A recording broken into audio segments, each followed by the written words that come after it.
নিউজতো পাই আছিলোঁ, মানুহৰ মুখে মুখেও শুনি আছিলোঁ যে হোৱাটছএপত কিবা স্কেম পঠাইছে বোলে আৰু অকণমান মানে এলাৰ্ট থাকিব কৈ আছিলে। কিন্তু মই ইমান গুৰুত্ব সহকাৰে লোৱা নাছিলোঁ কথাটো। কিন্তু মোৰ হোৱাটছএপ গ্ৰুপ দুটামান আছে আৰু সেই গ্ৰুপত দাদা এজনৰ হোৱাটছএপত আহিলে মেছেজ এটা, আৰু মেছেজটো কি হয় বুলি মেছেজটো মানে অহাৰ লগে লগে তেওঁ অন কৰি চালে চাগে আৰু পূৰা হোৱাটছএপ অফ হৈ গ'ল বোলে, একো নোৱাৰা হ'ল খুলিবলৈ। আৰু খুলিব নোৱাৰা হোৱাৰ লগে লগে তেওঁৰ লগত যোন আমিবোৰো আছিলোঁ, তেওঁৰ কণ্টেক্টত মানে যিমান আছিলে তেওঁৰ বন্ধু বান্ধৱী বা আত্মীয় কুটুম সকলোৰে তাত সেই মেছেজটো গুচি গ'ল বোলে।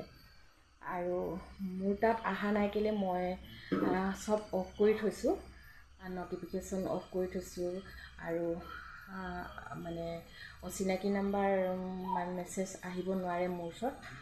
মই সেইকাৰণে মোৰ ওচৰত নাপালেহি আৰু ভাগ্য ভাল। মানে আপোনালোককো অৱগত কৰি দিলোঁ, কথাটো জনাই দিলোঁ যে সঁচাকৈ হয় বুলি হ'ব পাৰে, কিছুমানে সাৱধান হ'ব ন, তেতিয়া সেইটো কাৰণে ক'লোঁ আৰু।